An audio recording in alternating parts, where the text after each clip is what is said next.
என் உள்ளம் மகிழ்ந்திட கனிந்திட இன்றே எழுந்து என்னில் வா. இறைவா என் உள்ளம் மகிழ்ந்திட கனிந்திட இன்றே எழுந்து என்னில் வா.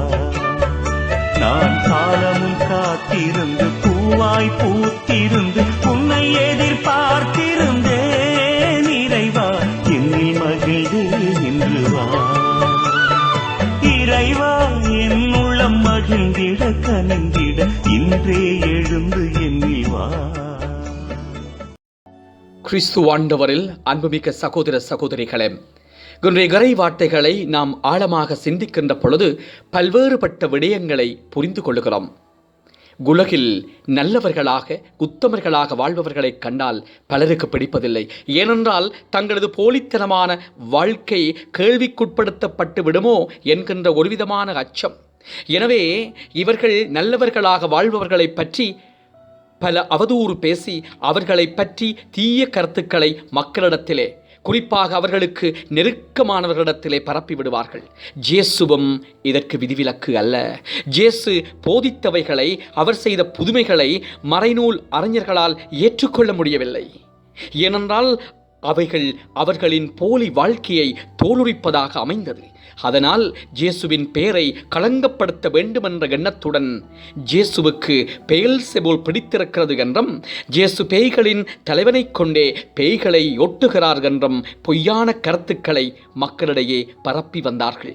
இதன் மூலம் இயேசுவை பின்பற்றி வந்த மக்களையும் அன்பு சீடர்களையும் அவரிடமிருந்து பிரிக்க முயன்றார்கள். இன்றைய உலகிலும் நாம் இத்தகைய நிலையையே காண்கிறோம். உண்மையிலேயே ஏழை மக்கள் மேல் ஆர்வம் கொண்டு அவர்களின் வாழ்க்கை முன்னேற்றத்திற்காக தங்களின் வாழ்க்கையை கரைக்கின்ற எண்ணற்ற நபர்களை இச்சமூகம் பல தவறான கண்ணோட்டத்துடன் பார்த்து அவர்களின் வாழ்க்கையை கசப்பாக்கி இருக்கிறது. பொறாமை, பணவெறி, பதவியாசை, மக்கள் மத்தியில் புகழ் போன்ற எண்ணற்ற காரணங்களால் நல்லவர்களும் நம் கண்களுக்கு பலமுறை தீயவர்களாக தோன்றியிருக்கிறார்கள்.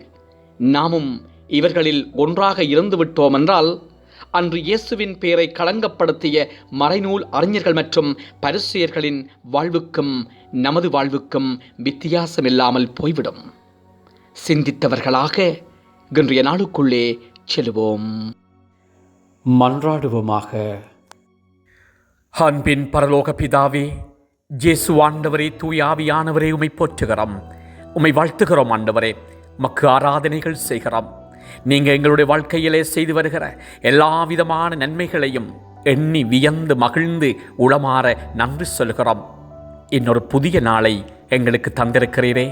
இந்த நாள் முழுவதும் உம்முடைய அன்பு பிரசன்னத்தை நாம் அனுபவிக்க செய்திடலாம். ஆண்டவரே, இன்றைய நாளில் நாம் செய்ய இருக்கிற வேலைகளை ஆசீர்வதியும். எமது குடும்ப வாழ்வை ஆசீர்வதியும். குடும்பத்தில் உள்ள ஒவ்வொருவரும் அன்பு கொண்டு வாழ, ஒற்றுமையோடு வாழ எங்களுக்கு ஆசீர்வாதம் தாரும். ஆண்டவரே, நாம் சிந்திப்பவை, நாம் செய்ய இருப்பவை அனைத்தும் வெற்றியில் நிறைவேறச் செய்திடலாம்.